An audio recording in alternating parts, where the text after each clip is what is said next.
ठरलं. तर मग या मालिकेच्या आजच्या भागामध्ये सायलीला कल्पनाताई म्हणतात, हो सायली, तू बोलतेस ते अगदी खरं आहे. आपण आजच गिफ्ट टुगेदर अगदी खूप छान पद्धतीने साजरं करायचं आहे. सायली, आपण जसं ठरवलं होतं तसंच सगळं काही करूया. आता सायली ही खुश होते, प्रतापरावही खुश होतात, अर्जुनही आनंदानेच खाली उतरतो. तर कल्पनाताई सायलीला म्हणतात, सायली, आपण शिव्या शिखीर बनवूयाच. तर आता अर्जुन येताच सायली म्हणते, आई मी आलेच अस्मिता, ताईंना भेटून येते असं म्हणत सायली तिथून निघून जाते. ती अर्जुनशी एक शब्दही बोलत नाही. खरं तर अर्जुनशी बोलणं तिने टाळलेलंच असतं. आता सर्वजण आपापल्या कामाला निघून जातात. प्रियासुद्धा बाहेर निघालेली असते. परंतु त्याचवेळी पूर्णाची प्रियाला आवाज देतात. तन्वी. तर प्रिया म्हणते, पूर्णाची, तू मला आवाज दिलास का? तुला काही हव्य का? पूर्णाजी म्हणतात, मला काय हव्य काय नको हे पाहण्यासाठी या घरात भरपूर जण आहेत आणि सर्वजण माझी खूप छान पद्धतीने काळजी घेतात. त्यामुळे तू मला विचारायची तशी काहीच गरज नाही. तू स्वतःच्या नव्याची काळजी घेतलीस ना तरी बस आहे, कारण आजकाल तू स्वतःच्या नव्याशी कसं वागत आहेस ना हे मला चांगलंच माहीत आहे. आतापर्यंत आम्ही सगळं काही खपवून घेतलं, परंतु आजकाल तुझं अश्विनशी खोट बोलणं हे दिवसेंदिवस वाढत चाललं आहे. अश्विनशी खोट बोलायचं आणि बाहेर भटकायचं हे सगळे काही धंदे आता मला कळाले आहेत. तर आता प्रिया नाटक करत म्हणते, कधी बोलले मी? पूर्णा, कधीच नाही. मी अश्विनशी खोट बोललीये. पूर्णाजी म्हणतात, हो का? मग काही दिवसापूर्वी अश्विनला पार्टीला जाते असं सांगून घराबाहेर पडलीस. ती रात्रभर घरी आलीच नव्हतीस. दुसऱ्या दिवशी घरी आलीस आणि अश्विनला सांगितलंस की तू पार्टीला गेली आहेस. तर प्रियाला राग येतो आणि प्रिया म्हणतो, या बायकांनी चुगली केलीस. तर पूर्णाजी म्हणतात, कसं आहे ना, तुला वाटत असेल की मी घरात नाही म्हणजे मला काहीच कळणार नाही, परंतु मी जरी घराबाहेर असले तरी सुद्धा या घरात माझी सून आणि नाचून दोघेही राहतात. त्यामुळे तू काय करतेस काय नाही या सगळ्या बातम्या माझ्यापर्यंत पोहोचतात, मला कळतात. त्यामुळे मला काहीच माहीत नाही असं समजू नकोस. तर प्रिया म्हणते, जाऊ दे ना पूर्णाजी, अगं त्या गोष्टीला खूप दिवस होऊन गेलेत, सोडून दे ना. पूर्णाजी म्हणतात, सोडून दिलं होतं. तन्वी, तुला कळतं का आम्ही सोडून दिलं होतं तिथे? जरी मी असते तरी मी काय केलं असतं? तुला फक्त विचारलं असता, ज्या बाकी काहीच करू शकलो नसतो. परंतु तू मात्र एवढं सगळं होऊ नये काल जे काही वागलीयस त्याचं तुला काहीच वाटत नाहीये का? अगं सचिन चुकलाला या गोष्टीचा तू फायदा घेतलास आणि वाटेल ते बोलत राहिलीस. आमच्या समोर जेवण आहे हे सुद्धा तुझ्या लक्षात आलं नाही, याचा सुद्धा तुला विसर पडला होता. तर प्रिया म्हणते, पूर्णाजी, मी काही खोट बोलली होती का? पूर्णाजी म्हणतात, हो, खोटच बोलली होतीस. कारण सुभेदारांच्या घरात सुनांमध्ये आणि जाव्यांमध्ये कुठलाही फरक केला जात नाही. सगळ्यांना समानच वागणूक दिली जाते. पण तू काल काय करत होतीस याचं तुला भान होतं का? अगं अस्मिता 2 जीवांची आहे, तिला त्रास होऊ नये म्हणून आम्ही तिलाला सावरण्याचा, सांभाळून घेण्याचा प्रयत्न करत होतो. आणि तू काय करत होतीस? तिच्या जखमेवरची खपली काढत होतीस. अगं हे सगळं करत असताना तुला लाजही वाटली नाही का? अस्मिता 2 जीवांची आहे हा विचारही तुझ्या मनात आला नाही का? अगं एखाद्या बाईला किती त्रास द्यावा आणि का, कशासाठी? अगं स्वतः रात्रभर बाहेर भटकायचं आणि सकाळी येऊन जीप सेल सोडायची म्हणजे दिवसभर तुझी जीप सुरू बोलत राहणार आणि सगळ्यांना दुखवण्याचं काम करणार. आणि हे सगळं काही या घरात खपवून घेतलं जाणार नाही. आणि यापुढे एक गोष्ट लक्षात ठेवायची, इथं राहायचं असेल तर या घराचे नियम तुला पाळावेच लागतील. नाही तर या घराच्या बाहेर जायचं आणि तू जे काही वागलीस त्याची शिक्षा तर तुला मिळायलाच हवी. तर प्रिया म्हणते, शिक्षा? पूर्णाजी म्हणतात, हो, शिक्षाच नवी, या सगळ्याची शिक्षा तुला मिळायलाच हवी. कारण अस्मिताच्या बाबतीत तू जे काही वागलीयस ते मी खपून घेणार नाही. त्यामुळे आज घरात गेट टुगेदर आहे आणि या गेट टुगेदर निमित्त सर्वजण खरी पार्टी करणार आहेत आणि त्या अगोदर हे संपूर्ण घर तू चकाचक साफ करायचं आहे. संपूर्ण घर एकटीने स्वच्छ करायचं आहे. धुळीचा एक कण जरी दिसला ना तर पुन्हा तुला हे घर साफ करावं लागेल. ही गोष्ट विसरू नकोस. तर पूर्णाची ना प्रिया म्हणू लागते, पूर्णाजी, अगं हे काम तू मला सांगतेस? अगं मी केलंही असं आनंदाने, पण माझं एक महत्वाचं काम आहे ना आणि म्हणूनच मला बाहेर जावं लागणार आहे. पूर्णाजी, तू एक काम करतेस का? तू हे काम विमलला सांग ना. पूर्णाजी म्हणतात, हे काम मी कोणाला सांगायचं हे तर मी तुला विचारलंच नाही. मी तुला सांगितलं आहे. त्यामुळे संध्याकाळ होण्या अगोदर हे घर पूर्ण साफ करून व्हायला पाहिजे. आता मात्र प्रिया पूर्णपणे घाबरून गेलेली असते. पूर्णाची विमलनाला आवाज देतात आणि म्हणतात, विमल हिला बादली आणि लादी पुसायच फडक सगळं काही आणून दे, कारण आजच्या दिवशी हे घर साफ करण्याची जबाबदारी तन्वीची असेल. तर प्रिया म्हणते, पूर्णाजी म्हणतात, मी जी जबाबदारी सोपवली आहे ती पूर्ण करायची आणि आता तुझ्याकडे वेळ कमी आहे, त्यामुळे कोणतीही कारणं न देता घर स्वच्छ झालंच पाहिजे, तरच तुला या घरात राहता येईल, असं म्हणत पूर्णाजी तिथून निघून जातात. आता मात्र प्रिया पूर्णपणे घाबरून गेलेली असते. घरात राहायचं तर काम करावं लागेल हे मात्र प्रियाला पक्क कळालेलं असतं. पूर्णाजींची शिक्षा ऐकून प्रियाची खूप चिडचिड होत असते आणि विमल ताईने त्यांचं काम अगदी पूर्ण केलेलं असतं. मलताई बादलीतून पाणी घेऊन येतात. प्रियाच्या समोर ठेवत म्हणतात, हे लादी पुसण्यासाठी पाणी, हे लादी पुसण्यासाठी फडक आणि हे साफ करण्यासाठी. आणि हो, लादी पुसण्या अगोदर संपूर्ण घरात अगोदर झाडू मारून घ्या. आता प्रिया चिडते आणि म्हणते, निघायचं माझं काम कसं करायचं ना हे माझं मलाच ठरवू देत, त्यामुळे इथून निघायचं आता. तिथून विमल ताई निघून जातात. तर प्रिया मनाशीच म्हणते, सगळ्यात अगोदर या म्हातारीला धुवून काढावं लागेल. ही मला शिकवते आणि मला शिक्षा देते, असं म्हणत प्रिया राग व्यक्त करत असते. तर दुसरीकडे किल्लेदारांच्या घरी आपल्याला पाहायला मिळतं, सुमन काकू नागराज काकांचे कपडे आवडून ठेवत असतात. परंतु त्याचवेळी कपड्यांच्या घडीतून एक अंगठी खाली पडते. सुमन काकू ती अंगठी उचलतात पाहतात. त्यावेळी त्यांच्या लक्षात येतं की ही अंगठी तर नागराज काकांची नाहीच आहे. सुमन काकू म्हणतात, ही अंगठी तर यांची नाहीये, मग कोणाची असेल? कदाचित ही महीप शिकरेची तर नसेल ना, असं म्हणत आता त्या घाबरून गेलेल्या असतात. त्या म्हणतात, नाही, याबद्दल मला सायलीला सांगावंच लागेल, कारण सायली मला म्हणाली होती की नागराज काकांच्या प्रत्येक हालचालीवर लक्ष ठेवायचं. काहीही वेगळं जाणवलं तर लगेच मला फोन करायचा आणि म्हणूनच आता मला सायलीला फोन करावा लागेल. तर दुसरीकडे सायली किचनमध्ये काम करत असते. आता गेट टुगेदरच इन्व्हिटेशन देण्यासाठी सायली सुमन काकूंना फोन करते. आता सुमन काकू सायलीला फोन करण्यासाठी मोबाईल हातात घेतात, परंतु त्याचवेळी सुमन काकूंना सायलीचा फोन आलेला असतो. सुमन काकू सायलीचा फोन उचलतात आणि बोलतात, अग सायली बोल. अग मी तुला आता मी स्वतः फोन करणार होते. सायली म्हणते, हो का? पण सुमन काकू, मी सुद्धा तुम्हाला एका महत्वाच्या कामासाठी फोन केला आहे. सुमन काकू म्हणतात, काय झालंय, कशासाठी? तर सायली म्हणते, मी आणि आईंनी असा प्लॅन केला आहे की आता हे वर्ष संपलं नाही, मग या वर्षामध्ये आपल्या आयुष्यात ज्या काही वाईट गोष्टी घडल्यात त्या सगळ्या काही विसरून जायच्या आणि जे काही चांगलं घडलं होतं त्याच सेलिब्रेशन करायचं. आणि म्हणूनच आम्ही सगळ्यांनी एकत्र येऊन हे सेलिब्रेशन करायचं ठरवलं आहे आणि त्याचंच इन्व्हिटेशन देण्यासाठी मी तुम्हाला फोन केला आहे. तुम्ही सगळ्यांनीच या सेलिब्रेशनसाठी, या पार्टीसाठी यायचं आहे. सुमन काकू म्हणतात, अच्छा, म्हणजे आज न्यू इयरची पार्टी आहे? तर सायली म्हणते, तसंच समजा, परंतु तसंच काही नाही. परंतु सगळ्यात महत्वाचं म्हणजे आपलं सगळ्यांच एकत्र येणं. तारीख महत्वाची नाही, तर आपण सगळ्यांनी एकत्र येऊन एकत्र मज्जा मस्ती करणं आणि आपल्या चांगल्या आठवणी आणि त्यांचं सेलिब्रेशन करणं. आणि म्हणूनच तुम्ही नक्की यायचं आहे.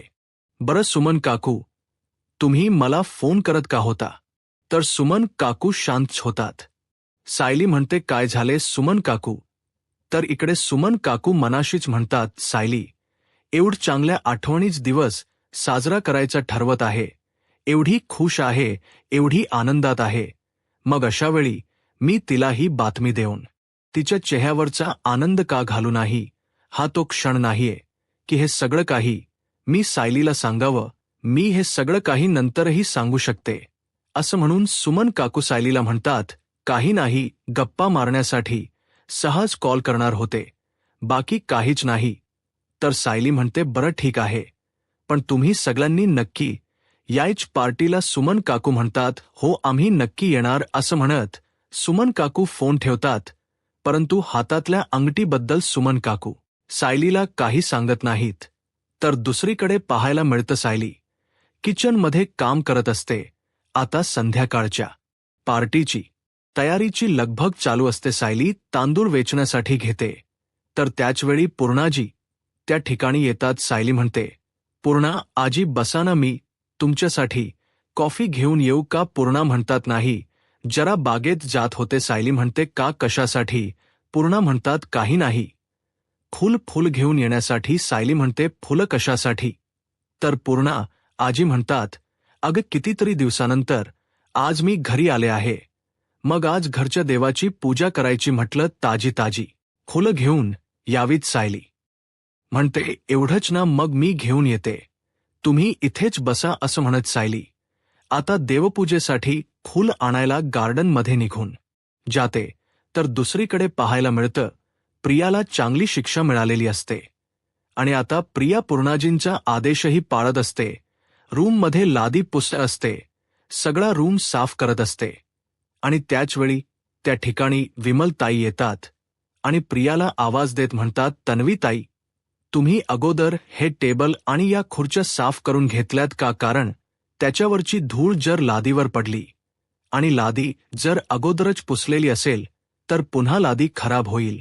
त्यामुळे तुम्ही एक काम करा, अगोदर टेबल आणि खुर्च्या पुसून घ्या. तर प्रिया म्हणते, तुला विचारलंय का मी सल्ला? तुझ या सल्ल्याची मला गरज नाही, निघ इथून.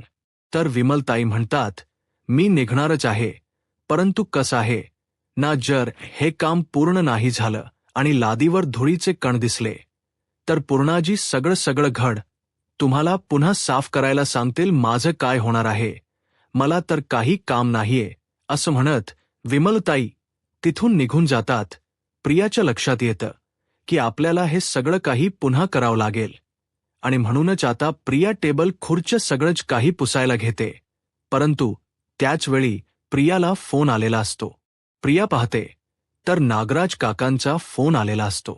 आता नागराज काकांशी बोलावं तर घराबाहेर येऊनच बोलावं लागेल आणि म्हणूनच प्रिया आता मोबाईल घेते आणि गार्डनमध्ये येते. नागराज काकांवर चिडत म्हणते, तुम्हाला किती वेळा सांगितले हो, मी घरी असताना मला फोन करत जाऊ नका. अहो, हे किती धोक्याच आहे, तुम्हाला कळते का? तर नागराज काका म्हणतात, तुला कसला आलाय धोका? अग, तू तर सुभेदारानेही विकून खाशील आणि तुझा कॉन्फिडन्स एवढा वाढलाय की मला आता वाटायला लागलंय की तू आता मलाही विकून खाशील. तर आता प्रिया म्हणते, म्हणजे तुम्हाला नक्की काय म्हणायचंय? तर नागराज काका प्रियाला म्हणतात, आज तू महिपच्या माणसांकडे महिपची चौकशी करायला गेली होतीस ना? प्रिया, माझ्याशी खोट बोलू नकोस. तर प्रिया म्हणते, मी ते तर आता. नागराज काका म्हणतात, पुरे नेहमी सारख्या थापा मारू नकोस. प्रिया, मी तुला अगोदरच सांगितले, महिप्तपासून दूर राहायचं. त्याच्या जवळपास जाण्याचा जरी प्रयत्न केलास ना आणि त्याला शोधण्याचा जरी प्रयत्न केलास ना तर याद राख. आणि हो, आता हे नखरे बंद करायचे. तर प्रिया म्हणते, मी काय केले हो आणि यात कसला आलाय आगाऊपणा? त्या महिप्त शिकरेला किडनप करायचं सगळं प्लॅन माझं होतं. मी तुम्हाला मदत केली होती आणि मी त्यावेळी एवढे कष्ट करून त्याला पकडलं होतं. तुम्ही काय मेहनत केली होती? काहीच नाही. आणि आता अलगत मात्र तुम्ही मलाच बाजूला केलं नाही. तुम्ही जे काही करताय ना ते चुकीच आहे. आणि हे सगळं असतानाही तुम्हाला काय वाटते मी आता हाताची घडी घालून गप्प बसावं? असं म्हणत प्रिया मागे येऊन पाहते. तर आता मात्र प्रियाच्या मागे सायली उभी असते. आता सायलीला पाहून प्रिया मात्र घाबरून गेलेली असते. इकडे नागराज काकांसोबत ती बोलत असते, परंतु समोर सायली असल्यामुळे तिची बोलतीच बंद झालेली असते. आता नागराज काका प्रियाला आवाज देत म्हणतात, हॅलो बोल. परंतु प्रियाने मात्र फोन कट केलेला असतो. नागराज काका म्हणतात, हिने तर फोन कट केलाय तर. त्याचवेळी सायली आता प्रियाला म्हणते, प्रिया तू आता महिप्तबद्दलच बोलत होतीस ना. प्रिया म्हणते, कुठे, मी तर माहिती देण्याबद्दल बोलत होते. सायली म्हणते, हो का, कशाला उगाच थापा मारतेस. मी अगदी स्पष्ट ऐकलंय. तू महिप्त शिकरेबद्दलच बोलत होतीस. कारण कसं आहे ना, तुला सवय आहे खोट बोलायची.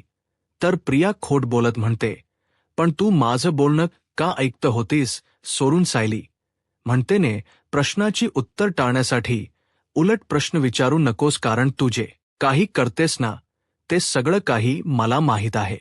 आतापर्यंत मला वाटत होतं की या सगळ्याशी तुझा काही संबंध नसणार, परंतु महिप शिकरेशी तुझा अजूनही संबंध आहे. तू त्या शत्रूसोबत अजूनही बोलत आहेस हे मला कळालं आहे.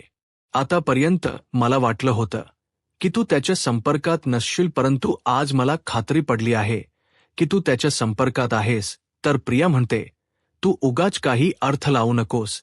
तुला काय वाटतं, माझ्या आईवडिलांचा अपघात ज्यांनी घडून आणला त्याला फक्त तूच शोधू शकतेस का. अगं मी सुद्धा प्रयत्न करते, मला सुद्धा प्रयत्न करायचेत. आणि तो जर महिप शिकरे असेल ना, तर मी त्याला सोडणारच नाही, त्याचा जीव घेईन. तर सायली हसतच म्हणते, हो का, कस आहे ना. प्रिया एक गोष्ट लक्षात ठेवायची, माणसाने कितीही ही खोट बोलण्याचा प्रयत्न केला तरी सुद्धा एक ना एक दिवस सत्य बाहेर येतच. प्रिया तुला शिशुपाल माहीत आहे का. प्रिया म्हणते, कोण आहे शिशुपाल. तो आपल्या आश्रमामध्ये कपडे द्यायला यायचा. तो इस्त्रीचे कपडे घेऊन यायचा असेल, तोच असेल कदाचित. तर सायली हसतच म्हणते, प्रिया तुझं काहीच होऊ शकत नाही. मी तुला आता एक गोष्ट सांगते, शिशुपाल आहे ना, त्याचं असंच झालं होतं. 100 अपराध झाल्यानंतर त्याला शिक्षा झाली होती आणि तो धडा अख्ख्या जगाने घेतला. अख्ख्या जगाने ते सगळं काही लक्षात ठेवलं आणि तुझी ही अवस्था अगदी तशीच होणार आहे. तुलाही या सगळ्याची शिक्षा होणारच आहे. तर प्रिया म्हणते, तू मला धमकी देतेस का. सायली म्हणते, छे छे, मी तुला धमकी वगैरे देत नाहीये, फक्त मी तुला सांगते कसं असते ना, माणस चांगली आहेत म्हणून निभाव लागतो. आणि प्रिया एक गोष्ट लक्षात ठेव, या घरातील माणस चांगली आहेत म्हणूनच तुला इथे राहायला मिळत आहेत. परंतु या घराच्या शत्रूसोबत तुझा जर काही संबंध असेल आणि तू त्यांच्या संपर्कात आहेस हे जर कळालं ना, तर या घरात तुला राहायला जागाही मिळणार नाही. ही गोष्ट कायम लक्षात ठेवायची. असं म्हणत सायली तिथून निघून जाते. आता एकीकडे पूर्णाजीने घराबाहेर काढायची धमकी दिलेली असते, तर दुसरीकडे सरळ सरळ सायलीने स्पष्ट प्रियाला तू लवकरच घराबाहेर जाशील हे सांगितलेलं असतं. आता प्रिया मात्र पूर्णपणे घाबरून गेलेली असते. आता सायली घरात येऊन पाहते तर पूर्णाची तांदूळ वेचत असतात. सायली म्हणते, अहो हे सगळं काही तुम्ही का केलात. मी केलं असताना. पूर्णाची म्हणतात, अगं झालेच आहेत. सायली म्हणते, यायला थोडा उशीर झाला ना. पूर्णाची म्हणतात, काही हरकत नाही. आता मागोमाग प्रिया येते आणि साफसफाई करायला सुरुवात करते. आता साफ करण्यासाठी कापड हातात घेते आणि धूळ साफ करायची म्हणून करत असते. आता हे सगळं काही पूर्णाची आणि सायली पाहतात. तर आता सायली प्रियाला म्हणते, प्रिया तू काय करतेस. धूळ साफ करायला सांगितली, धूळ उडवायला सांगितली नाही. त्यामुळे जे काम करतेस ना, ते अगदी मनापासून आणि शांतपणे कर. आणि हो, आता ते टेबलवर असणारे सगळे काही उचलायचे आहे, बाजूला करायचं आहे आणि मगच टेबल साफ करायचं आहे. तिथे फुलांचा तबक आहे, ते सुद्धा बाजूला कर. तिथे कापड आहे, तो सुद्धा काढ आणि त्यानंतरच टेबल स्वच्छ करायचं आहे. तर प्रिया सायलीवर चिडते आणि म्हणते, उगाचच फुकटच्या मला सूचना देऊ नकोस. पूर्णाजी म्हणतात, चांगल्या सूचना असतील ना तर ऐकून घ्यायला काहीच हरकत नाही. आणि तन्वी, तुला मी मगाशीच सांगितलं आहे, या घरात धुळीचा एकही कण मला दिसायला नको. आणि तसं जर झालं तर हे संपूर्ण घर तुला पुन्हा एकदा साफ करावं लागेल. आणि तुझ्याकडे आता वेळ कमी आहे. अजून तुला स्टोर रूम आणि मागच गार्डन साफ करायचे आहे. त्यामुळे आता पटापट हात उचलायचा आणि सगळं स्वच्छ करायचं. सायली म्हणते, प्रिया, अग तू साफसफाई करायला घेतलीयस, परंतु खाली मासिका बघ ना, अस्ताव्यस्त पडलीत. ती सुद्धा नीट लाव आता. प्रियाम म्हणते, हो. सायली म्हणते, ती बाजूला कर आणि त्याच्या खाली असणारी धूळ सुद्धा साफ कर. प्रिया म्हणते, हो हो, मी हे सगळं काही नीट लावते. त्यानंतर मी मागचं गार्डन साफ करते, स्टोर रूम साफ करते, होईल माझं काम. प्रिया पूर्णपणे घाबरून गेलेली असते आणि इकडे पूर्णाजी आणि सायली ते पाहून तिच्यावर हसत असतात. चक्क प्रियाला काम करताना पाहून पूर्णाजी आणि सायली यांना हसायला येत असत. प्रियाची चांगलीच फजती झालेली असते. आतापर्यंत काम सुकार करणारी प्रिया आता मात्र पूर्णपणे घाबरून गेलेली असते आणि म्हणूनच पूर्णाजींचा आदेश पाळत संपूर्ण घर साफ करायला सुरुवात करते. तर दुसरीकडे पाहायला मिळतं, आता सचिन अस्मिताला मनवण्याचा प्रयत्न करतो. अस्मिता सचिनकडे पाहत सुद्धा नाही. आता सचिन अस्मिताच्या मागे मागे फिरत अस्मिताला म्हणत असतो, अस्मी, अगं प्लीज बाळा, मला माफ कर ना. अस्मी, तू माझ्यावर किती रागवशील मला माहीत आहे. मी चुकलो खरं तर, माझी चूक मला मान्य आहे. मी खरंच यासाठी तुझं अपराधी आहे. आणि खरंच अस्मिता, मी चुकलो आहे याची जाणीवही मला आहे. अस्मिग, मी काय करू, मी वाहवत गेलो होतो, परंतु आता मला माझ्या चुकीची जाणीव झाली आहे. प्लीज मला एक संधी दे, प्लीज एकदा मला माफ कर. असं म्हणत आता सचिन अस्मिताचा हातात घेण्याचा प्रयत्न करतो, परंतु अस्मिता त्याला बाजूला ढकलते. सचिन म्हणतो, बरं, मला माहीत आहे तू माझ्यावर रागवली आहेस, पण तू माझ्याशी बोलणारच नाहीयेस का? अस्मी, अगं तू किती उदास आहेस. तुला असं उदास पाहून मला खरंच वाईट वाटते. मला खरंच खूप त्रास होतोय आणि तुला त्रासला मी नाही सहन करू शकत. अस्मी, अग प्लीज माझ्याशी बोल ना. सचिन अस्मिताला नाटक करत मनवण्याचा प्रयत्न करत असतो, परंतु अस्मिता मात्र सचिन सोबत शब्दही बोलत नाही. सचिन मनाशीच म्हणतो, अस्मिताला जर मनवायचं असेल तर आता मला काहीतरी करावं लागेल. तिच्या आवडीच एखाद गिफ्ट आणावं लागेल, परंतु आता मला स्वतः पुरतेही माझ्याकडे पैसे नाहीत, तर हिला गिफ्ट कुठून आणू? परंतु नाही, काहीतरी करावं लागेल. कुठून तरी पैसे मॅनेज करावेच लागतील आणि हिला मनवावंच लागेल. असं म्हणत सचिन घराबाहेर येतो आणि आता पुन्हा एकदा तो साक्षीला फोन करतो आणि म्हणतो, सॅम, सॉरी, खूप काम होतं आणि यामुळेच मी तुला फोन करू शकलो नाही. खरं सांगायचं तर फायनान्शियल प्रॉब्लेममध्ये अडकलो होतो. तर साक्षी म्हणते, सचिन, नक्की काय झालं होतं? तू माझ्यापासून कोणतीही गोष्ट लपवू नकोस. सचिन म्हणतो, काय सांगू, मला काहीच कळत नाही. अग फ्लोरिडाच्या कोणत्याही बँकमधून माझ्या अकाउंटला पैसे ट्रान्सफरच होत नाहीयेत आणि इकडच अकाउंट मी फारच वापरत नाही, त्यामुळे या अकाउंटला पैसेच नाहीयेत.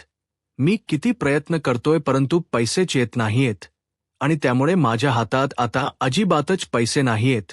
आणि मुंबईमध्ये किंवा या इंडियामध्ये राहायचं तर हातात पैसा तर असायलाच हवा आणि पैसे नसल्यामुळे तुला तर माहीतच आहे की माणूस किती हतबल होतो. आणि इंडियामध्ये माझं फारस कोणीच नाही आणि इथे जर माझं कोणी नसेल तर मी कोणाकडे पैसे मागणार आहे आणि हक्काने तर पैसे मी कोणाकडे मागूही शकत नाही. कोणीच माझं हक्काच इथे कोणीच नाहीये. मग मी काय करू, मला काहीच कळत नाही. मी बँकेशी संपर्क साधला होता, परंतु ते म्हणालेत की अजून 4 दिवस तरी लागतील. तर साक्षी म्हणते, यूएसच्या कोणत्याही बँकमधून पैसे ट्रान्सफरच होणार नाहीयेत. तर सचिन म्हणतो, तुला तर माहीत आहेत ना, शेवटी त्या परदेशातील बँका आहेत आणि मी इथे आहे आणि इथे बसून बँकेचे प्रॉब्लेम सॉल्व्ह करणं खरंच खूप कठीण आहे. अजून 4 दिवस तरी जातील, पण तोपर्यंत काय करायचं काहीच कळत नाहीये. कोणाकडून पैसे घ्यायचे कारण इथे तर माझं खुणीच नाहीये. तर आता साक्षी म्हणते, सचिन खरंच, तू मला हर्ट केलेस. सचिन म्हणतो, सॅम, तू असं का बोलतेस? तर साक्षी म्हणते, सचिन, अरे, या इंडियात मी तुझी आहे हे विसरून गेलायस का? अरे, मी इतके तुझ्या जवळची असतानाही तुला माझ्याकडे पैसे मागायला लाज का वाटते? तर सचिन म्हणतो, तुझ्याकडे नाही, मी तुझ्याकडे पैसे नाही मागू शकत. अगं खरं तर मी तुझ्यावर पैसे खर्च करायला हवेत. तुला काय हो नको ते सगळं काही मी पाहायला हवं.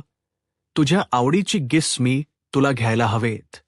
आणि मी तुझ्याकडूनच पैसे घ्यायचे नाही. सॅम, असं नाही हो शकत. तर आता साक्षी म्हणते, कुठल्या जगात वावरतोयस रे? आणि असं कोणी लिहिलं की तूच माझ्यावर पैसे खर्च करायला हवेस? असं काही नाहीये. सचिन, तुला किती पैसे हवे ते मला सांग, मी तुला आता पैसे देते. तर सचिन म्हणतो, नाही साक्षी, हे सगळं किती चुकीचं दिसतंय. साक्षी म्हणते, काही चुकीचं दिसत नाही. तुला केवढे पैसे हवेत तेवढे मला सांग, मी सगळे पैसे तुला देईन, नको काळजी करूस. आता सचिनचं सगळं काही मनासारखं झालेलं असतं. आता या सगळ्यामध्ये सचिनने साक्षीला बळीचा बकरा बनवलेला असतो. तर दुसरीकडे पाहायला मिळत, पूर्णाची अस्मिताच्या रूममध्ये येतात आणि म्हणतात, अस्मिता बाळा, मेडिटेशन झाले का? अस्मिता नकार देत म्हणते, नाही.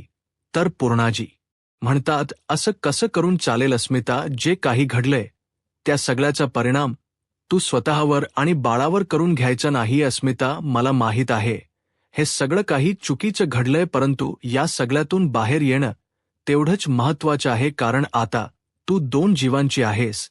तुला बाळाचीही तितकीच काळजी घ्यावी लागेल. या सगळ्याची शिक्षा बाळाला का? त्याचं वर्तमान, त्याच भविष्य आता तुझ्याच हातात आहे. ती तुझी जबाबदारी आहे. पूर्णाजींना असं बोलताना अस्मिता म्हणते, मग त्याच्या बाबाची काहीच जबाबदारी नाहीये का? तर पूर्णाजी म्हणतात, आहे ना, परंतु आता ही सगळी जबाबदारी तुला स्वीकारायची आहे. आई होणं सोपं नसतं का? अस्मिता म्हणते, ते तर मला कळालंय आणि माझ्या नव्याने ते अजून कठीण करून ठेवलं आहे. अस्मिता खूप उदास असते. जे काही घडलं आहे त्यामुळे अस्मिताला त्रास होत असतो आणि हे सगळं काही पाहून पूर्णाजींना खूप वाईट वाटत असतं. पूर्णाजी अस्मिताला समजावण्याचा प्रयत्न करतात. या सगळ्या परिस्थितीतून तिला बाहेर काढण्याचा प्रयत्न करत असतात. पूर्णाजी अस्मिताला म्हणतात, शांत बस बाळा. आणि असं म्हणत पूर्णाजी अस्मिताला समजावत म्हणतात, एक गोष्ट लक्षात ठेव बाळा, तुझं बाळ फक्त बाहेरच्याच गोष्टी, बाहेरचाच आवाज ऐकतं नाहीये, तर तुझ्या मनाचाही आवाज ऐकतं आहे. तू जे काही मनात विचार करतेस ते सगळे विचार त्याच्यापर्यंत पोहोचत आहेत. त्यामुळे तू निगेटिव्ह विचार करून चालणारच नाहीये.